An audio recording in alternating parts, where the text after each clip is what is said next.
Hello and welcome to our webinar series. Bonjour et bienvenue à cette série de webinaires, les prochaines étapes de la lutte contre la COVID-19 dans le milieu des soins de longue durée. Je suis Andrea Piché de ESC et je suis très heureuse d'animer la séance d'aujourd'hui. J'aimerais commencer par reconnaître que nous nous réunissons sur un territoire habité par des peuples autochtones depuis le début des temps. Plus précisément, nous reconnaissons que nous diffusons ce webinaire depuis Ottawa, qui est le territoire traditionnel et non cédé de la nation algonquine. Nous reconnaissons et apprécions profondément leur lien historique avec cet endroit, ainsi que l'occasion qui nous y est donnée de nous y réunir. Nous sommes heureux d'offrir une interprétation simultanée en français pour cette séance. Si vous souhaitez entendre le français, veuillez choisir français à partir du menu au bas de votre écran. Nous vous invitons à partager vos questions et observations à tout moment grâce à la boîte de clavardage en anglais ou en français. Et nous vous encourageons aussi à répondre et à réagir aux interventions des autres participants. Nous répondrons au maximum de questions pendant la séance de questions-réponses à la fin de ce webinaire. Si vous avez besoin d'aide pendant le webinaire, vous n'avez qu'à contacter le soutien technique grâce à la fonction de clavardage. Cette séance est en cours d'enregistrement et sera disponible sur notre site Internet dans les jours à venir. Aujourd'hui, nous sommes heureux d'accueillir deux conférencières d'Excellence en Santé Canada pour évoquer un réseau sur les environnements propices à la... Je suis présentée Fancott et Adrienne Zahem. Carole a dirigé le co-développement et la co-exécution de programmes et d'activités centrés sur les besoins et les priorités des patients, des proches aidants et des collectivités. Physiothérapeute de formation, Carole a également obtenu un doctorat à l'Institute of Health Policy Management and Evaluation de l'Université de Toronto, où sa thèse portait sur la participation des patients et la narration en vue d'améliorer les organisations. Les établissements et le renforcement des relations sont au centre de son travail. Adrienne est patiente partenaire intégrée à Excellence en Santé Canada. C'est une défendresse passionnée de la participation des patients. Suite au diagnostic d'un trouble du spectre de l'autisme chez sa plus jeune fille, Adrienne s'est engagée avec des organisations locales pour renforcer la participation des patients. Elle est coprésidente du comité consultatif des familles de l'hôpital de réadaptation pour enfants Holland Bloorview et elle est diplômée du programme Family as Faculty du Canada. Elle est conseillère auprès de l'équipe centrale Autism Ontario. Et elle est également patiente partenaire pour Agrément Canada. Sur ce, Carole, Adrienne, à vous. Merci. Merci beaucoup. Alors, Carole et moi sommes ravis d'avoir été invités à être des vôtres aujourd'hui. Excusez-moi, j'avais oublié d'allumer ma caméra. Alors, vraiment, très heureuse d'être parmi vous. Je suis Adrienne Zahem. Et je suis très heureuse de reconnaître que je vous parviens depuis mon bureau à domicile à Toronto, territoire d'un grand nombre de nations, dont les Mississauga de Crédit, les Chippewa, les Anishinaabe, les Haudenosaunee et les Wendat. Alors, dans le temps qui nous est imparti, j'aimerais d'abord veiller à ce que nous soyons tous au diapason en matière de participation. Alors, nous commencerons par définir certains termes communs et ensuite, nous examinerons quelques cadres reconnus. Ensuite, Carole fera le survol de ce qui s'est passé en matière de participation pendant la pandémie. Et enfin, nous allons nous tourner vers l'avenir et nous vous présenterons un nouvel outil qui aide les organismes à créer, maintenir des environnements propices à la participation. Alors, avant d'entrer dans le vif du sujet, je tiens à préciser que la majorité des publications sur la participation font référence aux personnes prises en charge en tant que patients.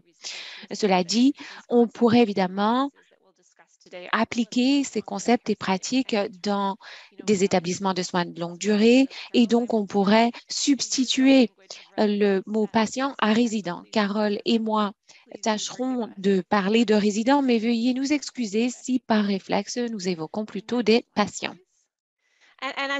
Alors, tout comme je l'évoquais il y a un moment, j'aimerais que nous fassions une petite mise au point pour veiller à ce que nous comprenions bien le langage à utiliser.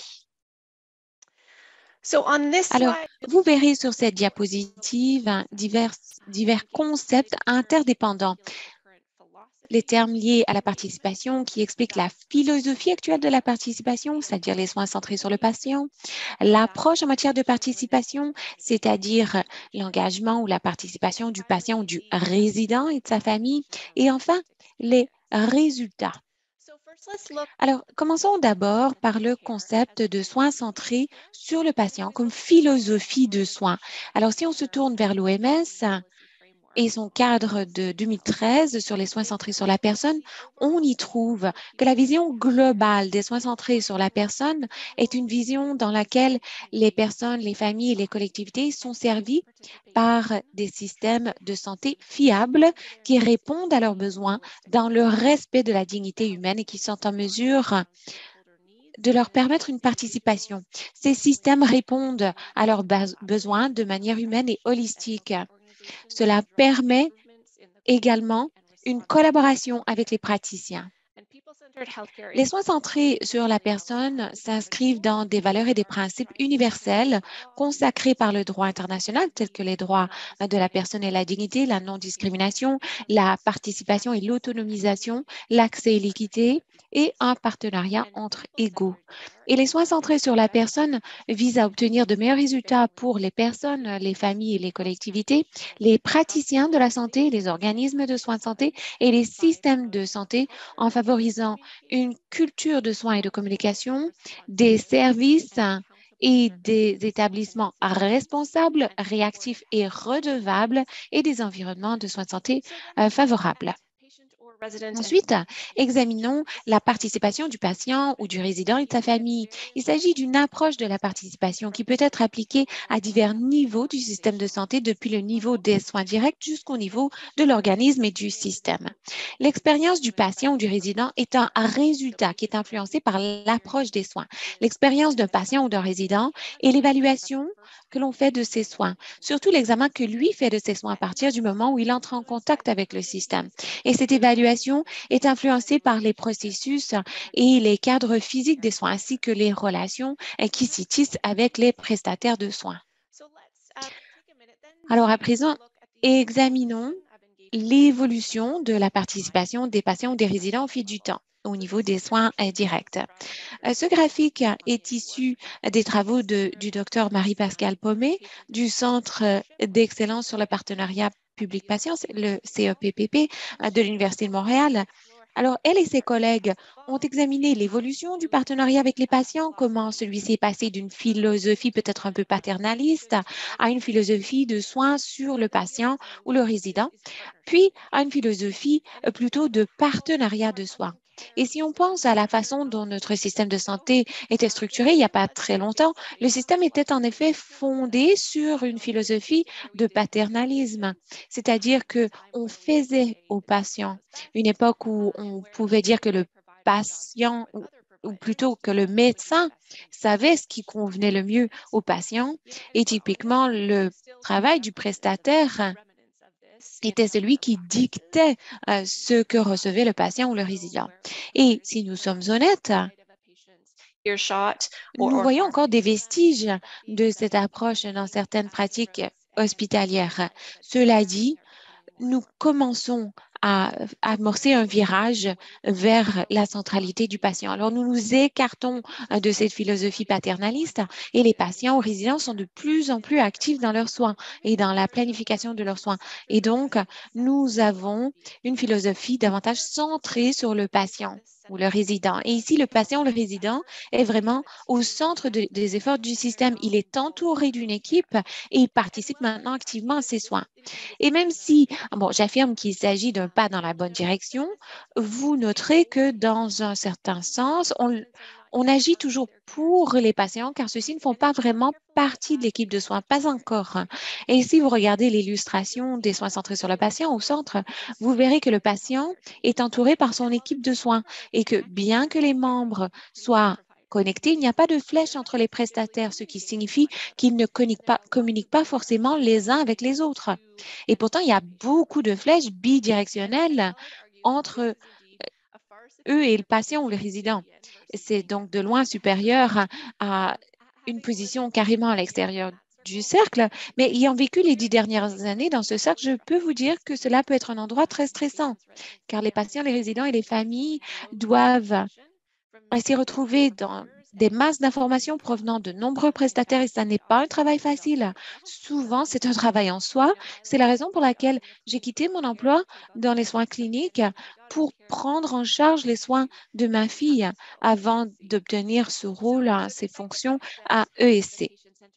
Alors, bien que la philosophie de soins centrés sur le patient ou le résident soit un grand pas dans la bonne direction, je pense qu'il faut tendre vers ce qui était illustré par le docteur Pommet et ses collègues dans son article, c'est-à-dire l'extrême droite, la philosophie de soins en partenariat, donc l'extrême droite du diagramme. Donc, les patients, les résidents doivent faire partie de la prise de décision. On doit les aider à acquérir leurs compétences pour qu'ils puissent mieux gérer eux-mêmes leurs soins. Alors, voilà l'orientation que l'on souhaite pour notre système canadien et on verra en examinant les données probantes qu'il y a de bonnes raisons de croire que c'est une voie favorable pour l'avenir. Alors ensuite, nous allons examiner deux cadres bien connus de l'engagement des patients. L'un est de Christine Carmen et ses collègues et l'autre de l'Association internationale pour la participation publique ou IAP2. Alors vous verrez ici le cadre de... Et ici, il nous aide à cerner la participation des patients ou des résidents le long d'un continuum, ce qui illustre les façons par lesquelles on peut mobiliser les patients à trois niveaux différents. Donc, en rouge, vous avez la conception organisationnelle de la gouvernance où beaucoup d'entre nous œuvrons. En vert, vous avez les niveaux des soins directs et en bleu, le niveau de l'élaboration des politiques. Et vous noterez que le continuum de la participation est scindé en trois manières de faire participer ou de mobiliser. Donc, d'abord la consultation, ensuite l'engagement et ensuite le partenariat et le leadership partagé. Alors, au niveau de la conception organisationnelle et de la gouvernance, il faut sonder les patients, il faut les interroger par rapport à leur expérience. Au deuxième niveau de la participation, là, peut-être qu'on leur demande des conseils, ils deviennent, si vous voulez, membres d'un conseil consultatif. Mais quand on tend vers la droite, lorsqu'on arrive au partenariat et au leadership partagé, dans ce cas, ils font partie du personnel et leurs décisions comptent. Ici, vous avez une illustration de la version de l'Association internationale pour la participation du public. Et bien que ce cadre ne concerne pas exclusivement les soins de santé, de nombreux organismes de soins de santé servent et c'est souvent cité dans la littérature scientifique sur la participation. Ici, nous avons 5 façons de travailler. Donc, d'abord, informer, consulter, faire participer, collaborer et ensuite habiliter ou déléguer. Et on dit que les objectifs sont pris en compte, mais aussi les promesses aux personnes à qui on demande de participer. Alors là où je veux en venir, c'est qu'il n'y a pas de bonne ou de mauvaise façon d'encourager la participation des patients. Il faut seulement veiller toujours à offrir la participation aux patients et aux résidents à tous les moments d'un projet. Alors, j'espère que cette amorce sur la participation vous a été utile et sur ce, je cède la parole à Carole qui évoquera ce qu'il est advenu de la participation pendant la pandémie. À vous, Carole. Merci, Adrienne, et merci pour cette invitation d'être des vôtres aujourd'hui. Alors, vous savez, cette notion de pouvoir établir les assises de la participation, c'est important car les termes que l'on utilise sont parfois mal compris. Alors, on parle de participation du patient, du résident, des familles, des proches aidants, mais comme Adrienne le disait, on parle de pratiques centrées sur la personne, de soins centrés sur la personne, mais aussi d'expérience. Alors, comment ces choses s'enchevêtrent-elles? Alors, je souhaitais expliquer ce qu'il est advenu de la participation en période de pandémie pour tâcher de se tourner vers l'avenir et se demander comment on améliore le système après. La participation a connu une croissance formidable depuis une décennie et Les patients, les résidents et leurs familles et même les proches aidants ont des attentes accrues. Ils veulent non seulement participer aux soins directs, mais comme Adrienne vous le montrait, à divers niveaux du système. Ils veulent participer à l'amélioration des processus, à l'établissement des politiques et à la recherche. Et le cœur de cette participation vise à mieux comprendre l'expérience vécue des personnes à qui on prodigue les soins. Et ce sont ces expériences qui permettent d'orienter les possibilités d'amélioration et les politiques. Et on sait, à la lumière de la littérature émergente sur la participation, que cela fait une différence. On a vu dans des domaines surtout de quoi on se consacre, nous, à ESC, l'amélioration de la qualité et de la sécurité. On constate une amélioration des expériences et des résultats, pas seulement pour les patients, les résidents et les proches aidants, mais également chez les prestataires. Donc, amélioration de la satisfaction du personnel et de sa rétention, et la capacité aussi de faire la promotion de la joie au travail lorsque ces liens sont établis, ces liens humains. Et nous avons fait beaucoup de progrès depuis une décennie au moins à veiller à ce que les personnes à qui on prodigue les soins soient à la base des changements que nous revendiquons. Alors, ce fut donc un petit choc pour le système, surtout dans les premiers jours de la pandémie, de voir à quel point ces gains disparaissaient. On sait qu'on était devant des inconnus, des changements devaient être apportés à un rythme rapide pour les politiques et les processus de soins, mais ce fut un peu démoralisant de réaliser qu'une grande des changements associés à la participation des patients et de leurs proches, surtout dans les premiers jours de la pandémie, a été un peu écarté pour maintenir la sécurité.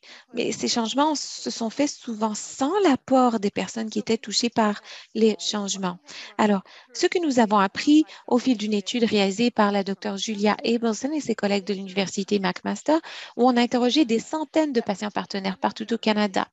Et donc, cette étude a révélé que, surtout les premiers jours de la pandémie, quasi le quart des patients partenaires ont signalé que le travail de participation avait complètement cessé. Environ 62 ont signalé un arrêt temporaire ou partiel du travail de participation des patients partenaires et de manière remarquable, quasi 11 ont déclaré que la participation avait augmenté dans leur organisme. Alors, je souhaite signaler que ces organismes peuvent être tout type d'établissement. Donc, on peut parler d'hôpitaux et de centres de réadaptation, de rééducation, mais aussi des soins de longue durée et des organismes communautaires. Les patients, proches aidants, partenaires font partie de tous les éléments du système. Il ne faut pas l'oublier. Alors, qu'avons-nous perdu en omettant de faire participer les patients et leurs proches aux soins? Alors, ce qu'on a constaté au niveau très direct des soins, ce sont des effets dévastateurs, surtout lorsque les partenaires de soins essentiels, donc les proches, les amis qui ont été désignés par le patient, lorsque ceux-là n'étaient plus présents, ne pouvaient plus accéder au chevet du patient ou du résident, on sait qu'il y a des raisons, surtout au début de la pandémie. Cela s'expliquait par une pénurie de personnel, un manque de pays, une incertitude et une crainte par rapport au virus, mais au fil des études, nous avons constaté que cela a eu un effet dévastateur pour les résidents, pour les familles et les proches aidants, mais aussi le personnel, les prestataires. Donc, à la fois sur le plan de la sécurité et des résultats de soins. Au niveau organisationnel, on sait que des changements rapides sont intervenus aux politiques et aux pratiques, mais dans l'ensemble, ces changements ont surtout été faits sans l'avis des personnes les plus touchées. Et de nouveau, ce qui fut le plus choquant, c'est cette constatation que la philosophie de soins, surtout la centralité de la personne et les pratiques de partenariat se sont évaporées du jour au lendemain. Au moment de la crise, on a renoué avec des modèles paternalistes de prise de décision et des approches descendantes. Et au niveau du système, de nombreux changements sont intervenus pour faire face à cette pandémie sans tenir compte des autres risques potentiels associés à ces changements. Et de nouveau, cela ne signifie pas que l'on cherche un coupable à ces changements. On était devant tant d'incertitudes. Mais maintenant, il faut prendre acte de ce que nous avons fait et en tirer des leçons. Alors, qu'avons-nous appris au fil de cette pandémie? Il y a toujours des apprentissages à tirer. Alors, dans toute crise, il y a des bons côtés. Alors, on est passé rapidement aux soins virtuels. Pareil pour la participation. C'était perçu comme une méthode sûre pour permettre aux gens de se rassembler. Bon, évidemment, il continue d'y avoir cette fracture numérique, mais dans l'ensemble, la majorité ont eu l'impression de pouvoir élargir leur cercle de participation pour inclure beaucoup plus de personnes qui avaient des perspectives diverses et qui pouvaient participer car elles pouvaient assister aux réunions virtuellement. Cela dit, le virtuel crée une dynamique différente, mais dans l'ensemble, les gens estimaient pouvoir participer efficacement. De nouvelles structures ont été créées qui n'existaient pas auparavant. Par exemple, des équipes d'intervention rapide. Je pense à une surtout établie au Québec qui visait à aider le gouvernement provincial à certains niveaux pour certains enjeux. Et dans bien des cas, les efforts de participation ont permis de tisser de nouveaux liens et de renforcer les liens existants. Alors, qu'est-ce qui a permis ces gains? Eh bien, nous avons collaboré avec un chercheur de l'Université de Toronto pour étudier un certain nombre de figures de cas. Un peu plus tôt, j'ai parlé d'une étude qui montrait que 11% avaient estimé qu'on avait augmenté les efforts de participation. Alors, comment cela s'est-il produit? Eh bien, leadership. On ne saurait sous-estimer l'importance d'avoir un fort leadership, d'avoir des dirigeants qui exigent que les patients et leurs familles soient consultés, qu'ils participent activement et que l'on comprenne leur expérience. Et à l'avenant que leur expérience soit prise en compte dans la prise de décision.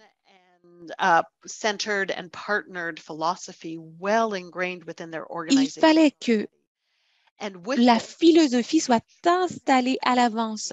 Donc, les organismes qui ont eu de bons résultats, ils avaient déjà des liens étroits et des structures solides existantes au sein de leur organisme qui ont permis d'encourager ces efforts de participation. Ils ont pu se tourner vers ces structures solides, même en temps de crise. Et cette idée aussi d'avoir des partenaires volontaires, c'est-à-dire des personnes qui lèvent volontairement la main en disant « nous voulons travailler, nous voulons participer au changement, nous savons que ces changements s'imposent, nous voulons y participer ». Alors, si on réfléchit à ce que nous avons appris, ce qui a permis ces changements, alors, comment se fait-il que certains aient eu des bons résultats et comment peut-on reconstruire en mieux? Comment peut-on veiller à ce que la participation ne soit jamais mise de côté, mais que l'on veille à ce que cela soit toujours la cheville ouvrière des travaux, qu'ils soient en temps de crise ou non? Alors, nous avons parlé d'environnement propice à la participation et cela est issu de travaux que nous avons faits. Lorsqu'il est question de participation pérenne, ça signifie changement de culture. Il s'agit d'intégrer la culture de soins et de partenariat centré sur la personne et la famille et il s'agit de valoriser l'expérience vécue des personnes et de s'appuyer sur celle-ci pour améliorer les soins. Et lorsqu'on fait convenablement la participation, non seulement s'agit-il des personnes qui reçoivent les soins, mais aussi ceux qui prodiguent les soins, car nous travaillons en partenariat et nous aboutissons à des solutions qui fonctionnent pour tous. Alors, les environnements propices à la participation comprennent que la santé et les soins s'appuient sur des relations et que la participation doit se faire à tous les niveaux du système, au niveau des soins directs, mais également au niveau méso et macro et au niveau systémique. Alors, les environnements propices à la participation s'appuient sur 3 grands piliers qui interagissent. qui sont interdépendants. Alors, vous avez les dirigeants de la santé et les soins, le personnel et les équipes de prestataires de soins de santé qui travaillent en partenariat avec les patients partenaires. Et chez les patients partenaires, là, on entend les personnes qui ont une expérience vécue, c'est-à-dire les patients résidents, clients et leurs proches aidants. Ces piliers sont interdépendants et sont nécessaires pour créer cette culture propice à la participation. Et évidemment, les relations sont au cœur de cette participation. Alors, nous allons vous présenter un outil d'auto-évaluation pour les organismes qui a été mis au point ici à ESC. Il s'agit d'un outil qui a été construit non seulement sur la base de ce que nous avons appris ici à ESC en travaillant avec des dizaines d'organismes à l'échelle du Canada en les aidant du point de vue de la participation et de l'amélioration, mais aussi en discutant avec des dizaines de dirigeants, de prestataires et de patients partenaires. Alors, il s'agit d'un outil fondé sur la pratique qui permet de faire une introspection qui vise à inclure tout le monde qui participe aux efforts de participation. Donc, cela peut se faire dans les hôpitaux, dans les établissements de soins de longue durée, dans les établissements de recherche. On peut s'en servir au niveau organisationnel, mais également au niveau du projet. S'il y a une équipe, par exemple, qui souhaite s'associer à un patient partenaire dans le cadre de ces efforts. Et cela permet de comprendre ce qui se passe du point de vue de la participation et cela permet de cerner les zones d'amélioration et aussi de souligner les points forts.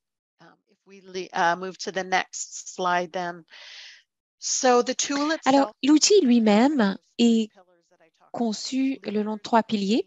Alors, les dirigeants, les équipes et les patients ou résidents partenaires. Alors, si on examine l'outil lui-même, et d'ailleurs, je pense qu'on le mettra dans la boîte de clapardage très bientôt. Alors, commençons par le pilier du leadership. Qu'est-ce que ça signifie pour les dirigeants de donner le ton à la participation, de mettre au point des structures qui permettent la participation et d'être un modèle pour les autres? Alors, il y a divers éléments à prendre en compte. Alors, quand on y réfléchit, à quoi est-ce que ça ressemble? Alors, que font les dirigeants? Quand je pense à ce que nous avons fait dans le passé et aussi plus récemment, lorsqu'on a examiné des scénarios issus de la COVID, les dirigeants donnent le ton des attentes, à savoir comment la mobilisation, la participation se fait et comment elle se fait de manière cohérente et constante. Et je pense à des dirigeants qui se posent souvent la question, lorsqu'on présentait des changements, des initiatives, ils se posent une question toute simple.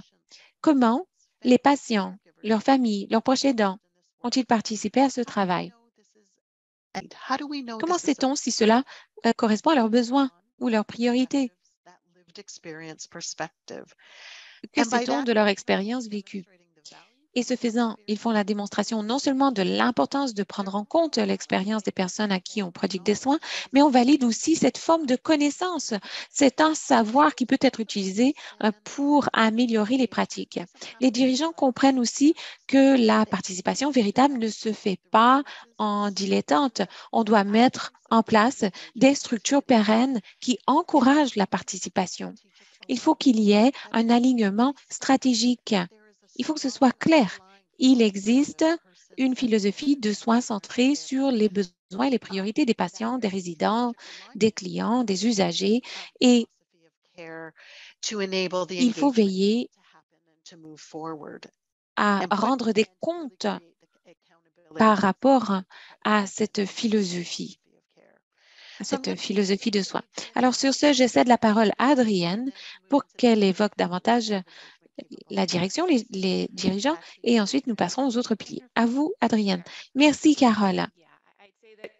Alors, je dirais que l'une des choses les plus importantes que les dirigeants puissent faire pour encourager la création d'un environnement propice à la participation, c'est de donner le ton et de donner l'exemple.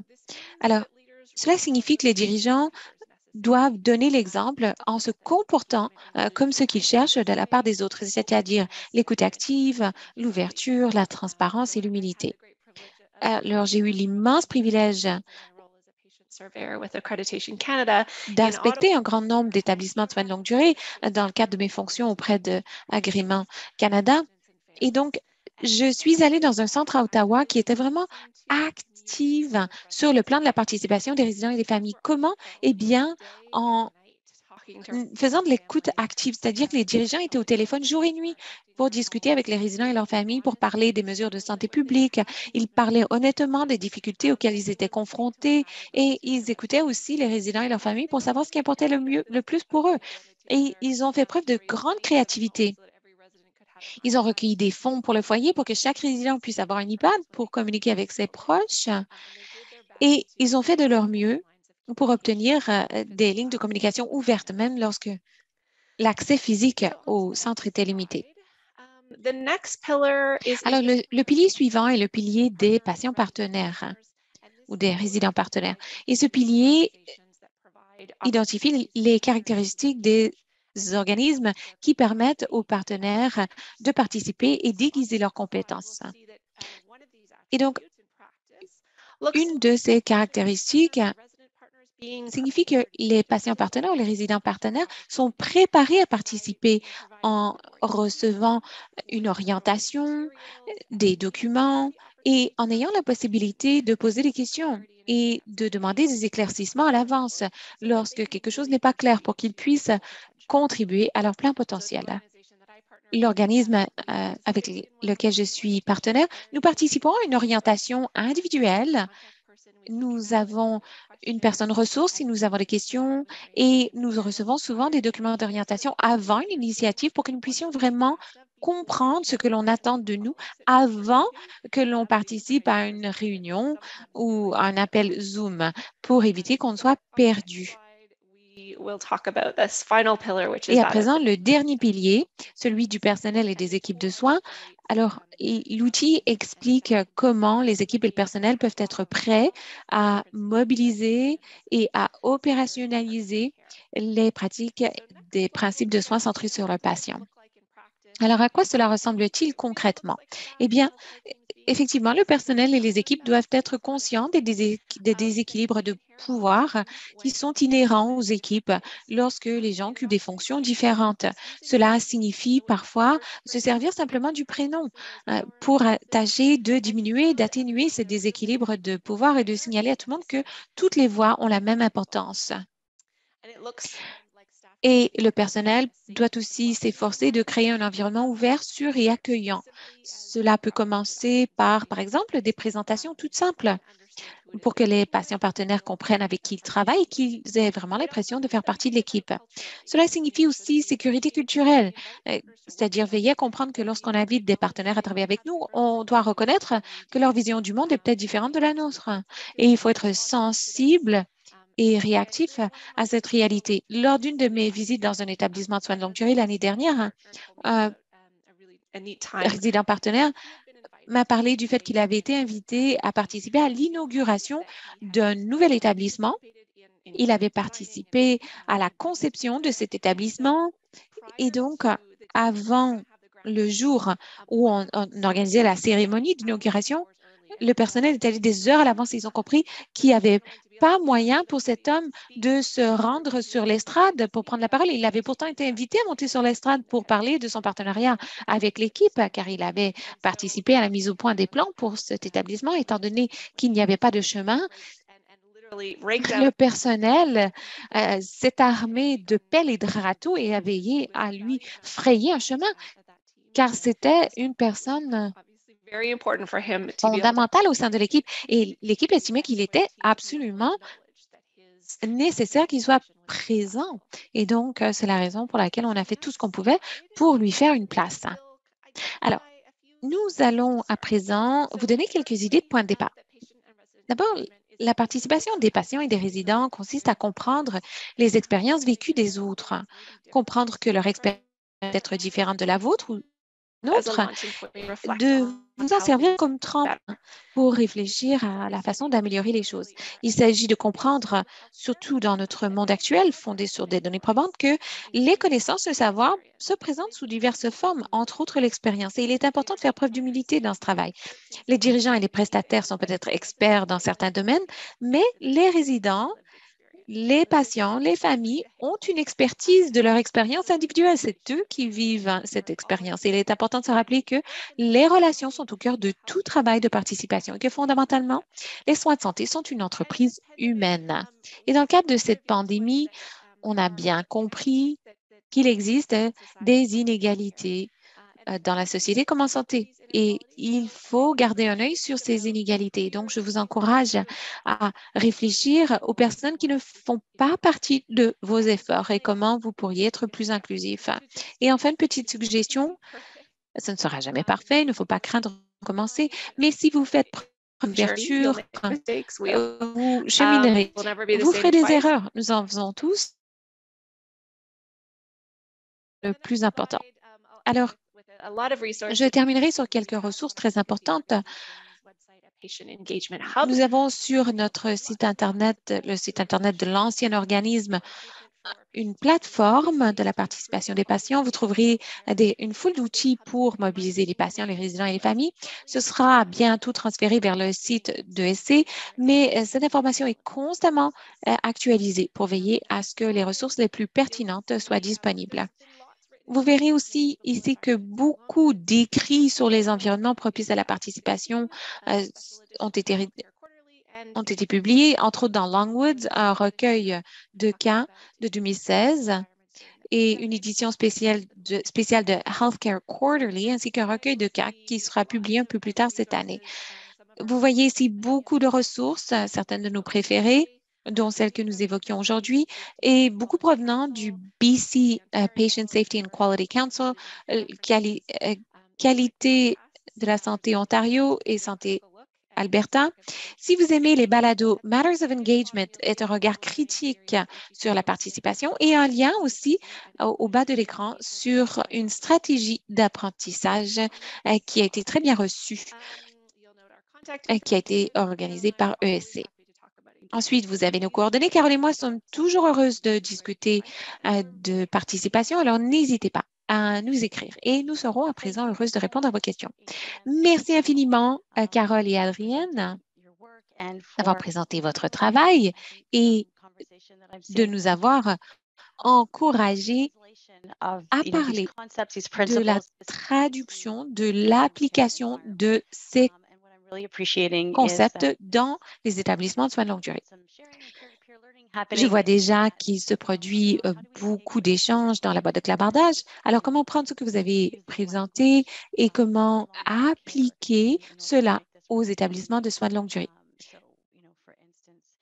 Par exemple, changer le terme installation pour parler plutôt de résidence.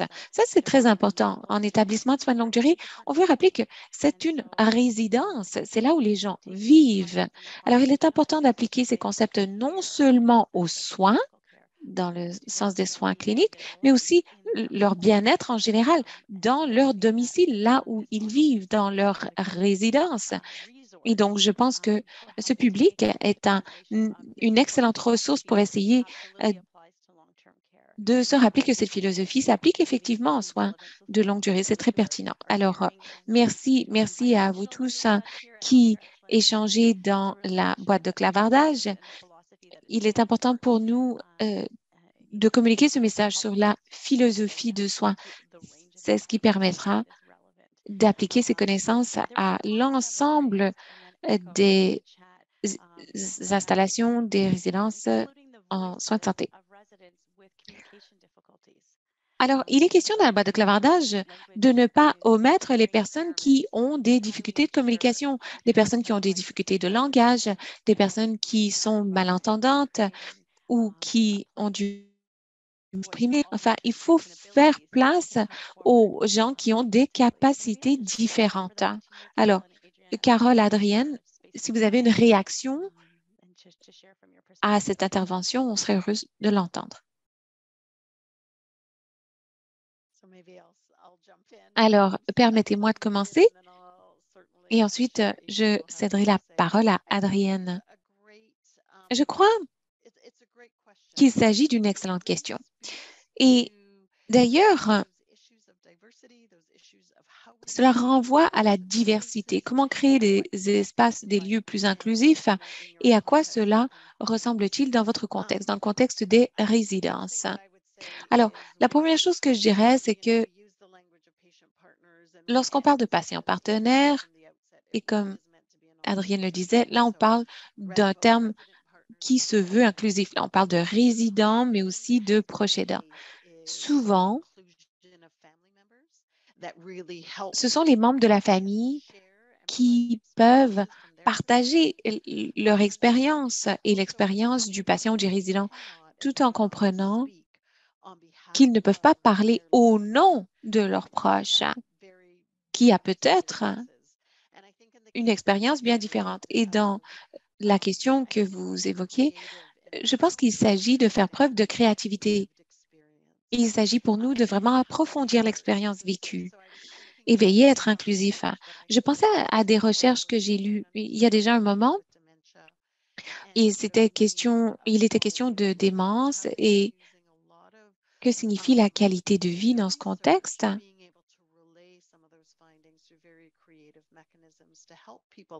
On cherchait des mécanismes vraiment innovants et créatifs pour les personnes qui sont incapables de communiquer eux-mêmes en raison, dans ce cas-ci, d'une difficulté cognitive.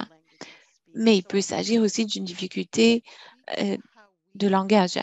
Alors, ça montre que nous devons élargir nos méthodes de participation. Il faut faire preuve de créativité, de plus de créativité pour être plus inclusif et pour veiller à ne jamais omettre d'entendre toutes les possibilités, c'est-à-dire d'avoir un- une lentille diversifiée, la plus diversifiée possible.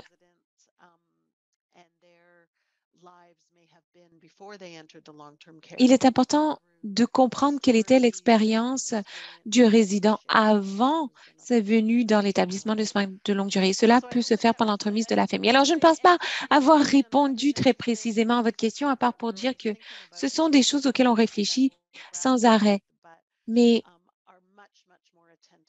évidemment, on cherche à ratisser le plus large possible pour avoir le plus d'expérience possible.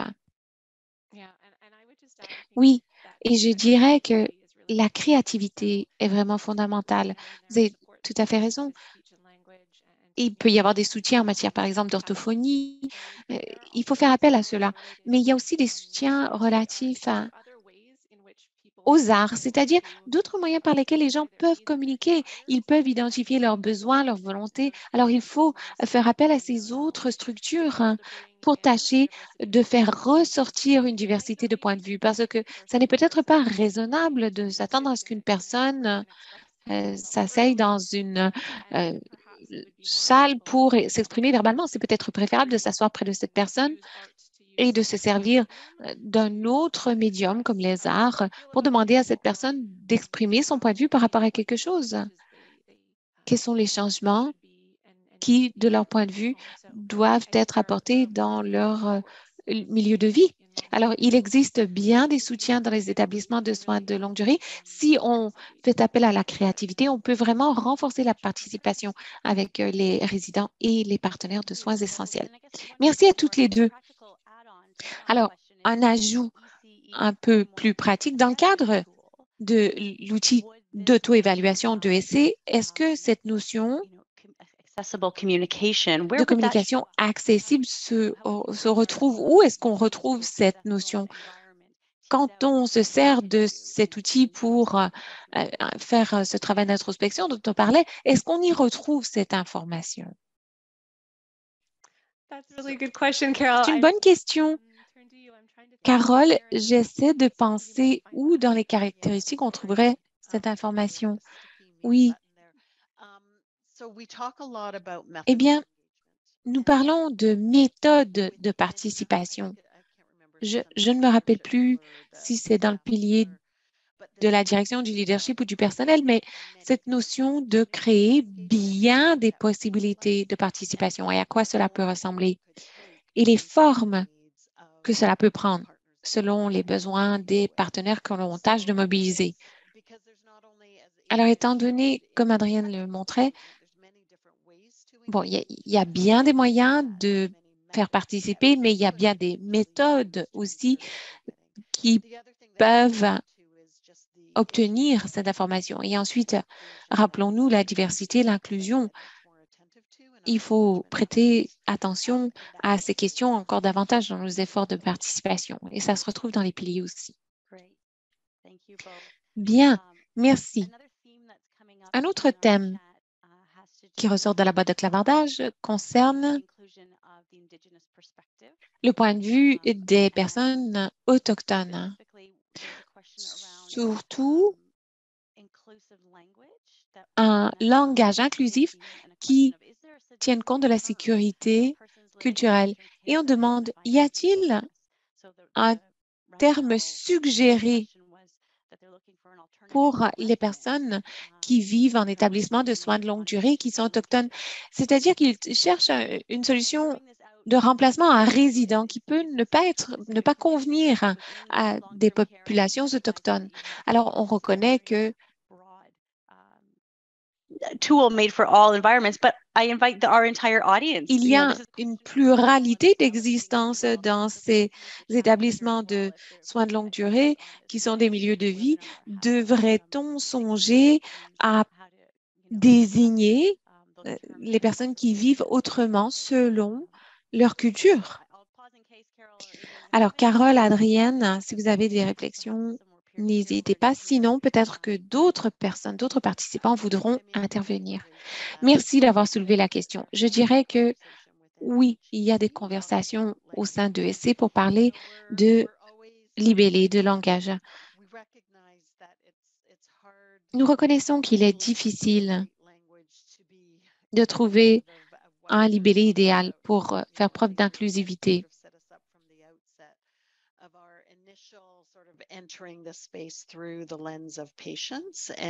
On se rappelle que pour les travaux que l'on a présentés, les travaux ont surtout porté sur le patient. Donc, nous avons voulu élargir aux résidents et il est vrai qu'il faut s'interroger sur l'utilisation du langage du point de vue de la mobilisation des patients. Là, on parle des personnes qui ont une expérience vécue du système. Pour les soins de longue durée, il y a des personnes qui disent personnes vivant en établissement de soins de longue durée.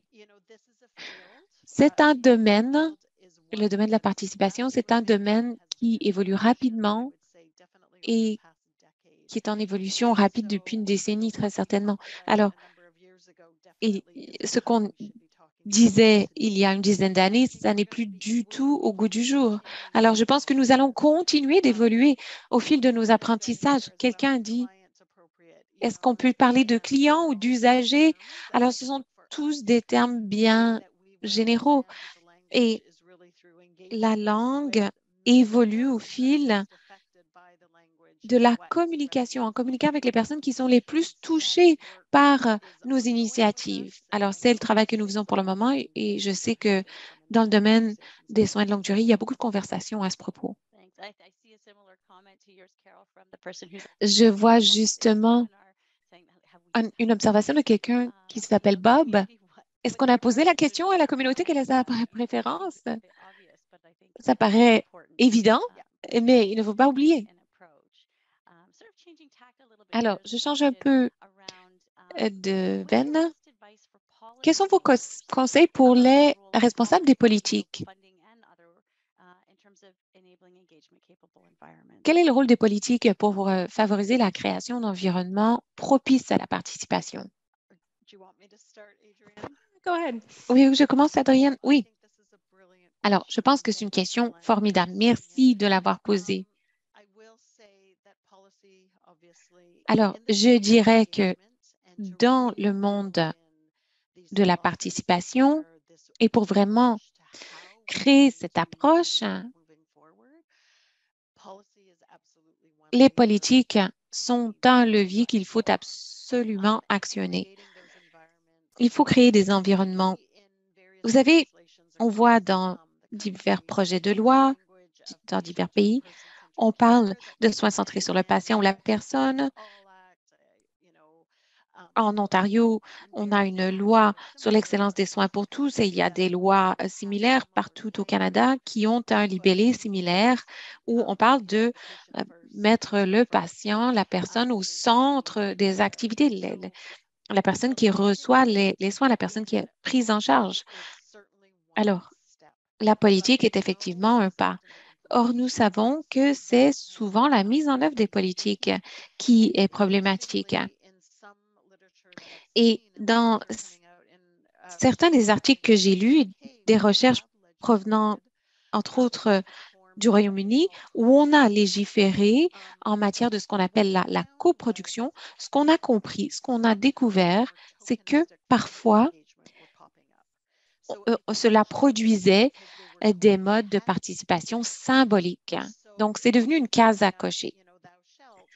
Donc, sans vraiment tâcher de mobiliser les patients, les résidents de manière à influencer les politiques, les pratiques, les programmes à l'avenir. C'était vraiment symbolique. Alors, il s'agit de trouver un moyen par lequel la politique peut être un levier qui permette de propulser la participation tout en veillant à ce que on ne tombe pas dans le symbolisme. Oui, j'ajouterais, quand on regarde les secteurs et les instances du Canada, les politiques sont souvent le levier, mais là où la participation est la plus concrète, c'est là où elle fait partie de la culture organisationnelle. Comment on communique entre membres du personnel ou avec les patients, comment les gens se voient, comment les patients résidents, prestataires se voient. Alors, ce sont dans ces lieux où on constate que les pratiques de participation sont les plus efficaces. Donc, les politiques sont un levier important, mais ce n'est pas forcément ce qui crée l'excellence. L'excellence, c'est quand on commence à faire ce travail d'introspection, qu'on est honnête, qu'on est humble par rapport à ce qu'on sait, ce qu'on ne sait pas, et par voie de conséquence, qu'on ajuste ces pratiques au contexte, parce que c'est vraiment différent dans un établissement de soins de longue durée par rapport à un hôpital tertiaire. Les pratiques doivent s'ajuster au milieu. Alors, il s'agit vraiment de prendre ce levier de politique et de réfléchir à l'échelle de l'organisation comment peut-on changer la culture afin d'encourager une participation vraiment véritable au sein de notre organisation. Vos réflexions s'alignent vraiment sur une observation dans la boîte de clavardage d'Andy Picard, qui a une expérience vécue très importante. Sa femme était en établissement de soins de longue durée et donc il a participé très activement à ces soins, mais son expérience était bien différente d'autres personnes en raison de contrats signés avec des grandes entreprises. Donc, cette impression qu'on entrepose les personnes âgées. Et donc, vous avez une société qui doit cocher un nombre de cases d'après son modèle à but très lucratif et donc qui s'écarte de la centralité du résident. Alors, un alignement essentiellement entre ce que vous disiez et ce que Andy Picard a vécu et observe. Comme vous le disiez, Adrienne et Carole, la politique, c'est un outil. Peut-être que cela peut permettre de conclure des contrats moins préjudiciables pour le résident, mais évidemment, ce n'est qu'un levier. Il y a une question au sujet du contraste entre le modèle d'environnement propice à la participation et un modèle bien précis que vous connaissez peut-être ou peut-être pas, qui est mis en œuvre dans l'établissement Eden. Ça s'appelle Eden Care Alternative. Eden, c'est un établissement qui participe à certains des programmes d'ESC et il y a un programme qui se concentre sur 7 domaines du bien-être. Alors, je ne peux pas rendre justice au programme en le décrivant ici en quelques instants, mais Adrienne, Carole, je me demande si vous avez des réflexions sur cette comparaison.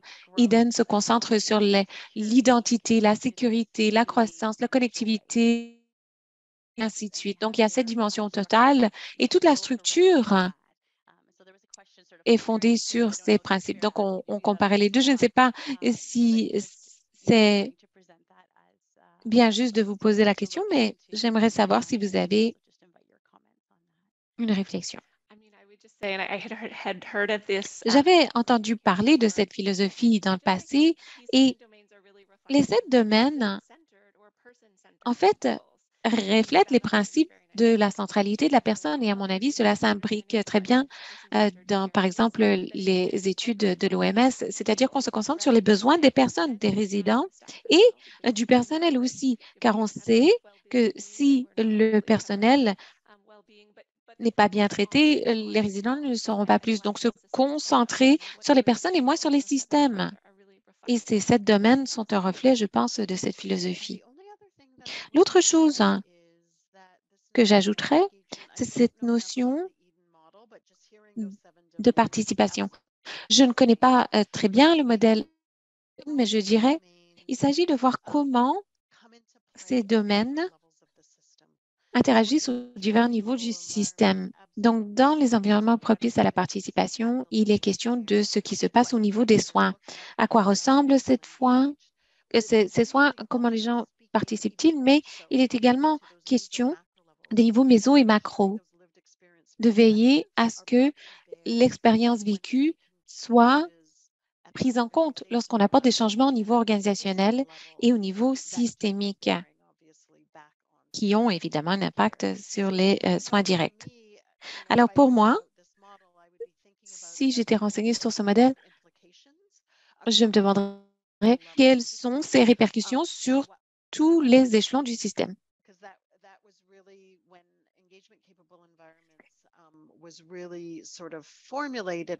Lorsque on a créé cette notion des environnements propices à la participation, on se concentrait surtout sur le méso, c'est-à-dire comment aider les organismes à bien faire participer les patients, les résidents, lorsqu'ils s'intéressent à des améliorations, aux priorités, pour qu'ils comprennent l'expérience vécue. Merci pour ce contexte. Alors, il y a cette volonté au sein de ce groupe de reconnaître que c'est au niveau méso, donc au niveau de l'organisme, qu'on peut faire beaucoup, mais on peut faire encore davantage si on regarde le niveau macro et qu'on se penche sur les politiques et la loi pour voir comment cela peut être inscrit dans nos structures. Je le vois dans la boîte de clavardage. Le débat transcende la question des établissements à but lucratif et sans but lucratif. C'est-à-dire comment veiller à ce que ce ne soit pas réduit à une case à cocher. Les normes peuvent être établies à un niveau élevé, mais la façon dont ça se répercute au niveau méso, c'est là où est le nœud du problème. Alors, le temps file, il ne reste plus que 2 ou 3 minutes. Alors, je souhaite simplement terminer en vous remerciant. Je vous remercie, Carole et Adrienne, pour l'excellent travail que vous avez réalisé. J'espère que cela continuera avec le soutien de toute cette communauté qui participe au webinaire. Il y a cette vive volonté de participer pour que l'on applique ces notions dans les établissements de soins de longue durée de manière formelle. Et l'outil d'auto-évaluation est un excellent point de départ, mais ESC, je le rappelle, cherche toujours d'autres points de vue, d'autres observations. Nous sommes en évolution constante, tout comme nos outils. Alors, partagez vos réflexions. Et si vous avez besoin de soutien, n'hésitez pas à faire appel à nous. Nous allons conclure sur une question de sondage, mais je vous cède la parole, Carole et Adrienne, si vous avez quelques ultimes remarques à faire. Merci infiniment de nous avoir invités. Vous savez, on n'a pas souvent l'occasion de parler de participation en établissement de soins de longue durée et c'est un véritable privilège pour nous de le faire car c'est le milieu de vie de gens. probablement plus que dans les établissements de courte durée. Donc, il est important de vraiment se centrer sur les besoins des gens et sur leur participation, car c'est leur milieu de vie. Oui, j'ai beaucoup apprécié la conversation et vous savez, cela me rappelle que les environnements propices à la participation, cette notion de mobiliser, comment mobiliser, pourquoi mobiliser, c'est un changement de culture. C'est un changement de culture que l'on cherche à déclencher dans les systèmes de soins. La reconnaissance de la valeur de l'expérience vécue, c'est différent des autres connaissances du système, mais c'est tout aussi important. Et il faut en prendre acte. Désolée, je suis désolée, je vais devoir mettre un terme à notre webinaire car on veut que vous ayez le temps de répondre à notre questionnaire. Alors, si vous avez un petit instant, veuillez répondre aux questions. Les questions sont, le webinaire contenait de l'information utile. Je compte transmettre aux autres les choses que j'ai apprises. J'en sais plus sur ce sujet qu'avant d'avoir participé à ce webinaire. Quel sujet aimeriez-vous voir abordé dans un prochain webinaire? Et enfin, si vous le souhaitez, vous pouvez répondre à la dernière question.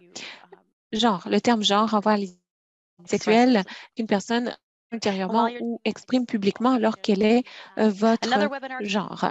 Alors, je vous rappelle que nous aurons un autre webinaire le 22 août prochain.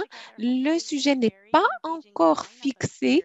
Nous avons invité des conférenciers formidables. Cependant, nous cherchons à vous inspirer par rapport aux excellents travaux qui se font dans différents établissements de soins de longue durée depuis un an environ. Alors, restez à l'affût. Vous recevrez de l'information incessamment. Merci de nouveau d'avoir participé à ce webinaire. Merci d'avoir participé activement dans la boîte de clavardage. Merci de répondre au sondage. Et enfin, merci Carole et Adrienne pour votre communication. Voilà qui met fin à l'événement d'aujourd'hui. Passez une excellente fin de journée. Merci à tous et à toutes.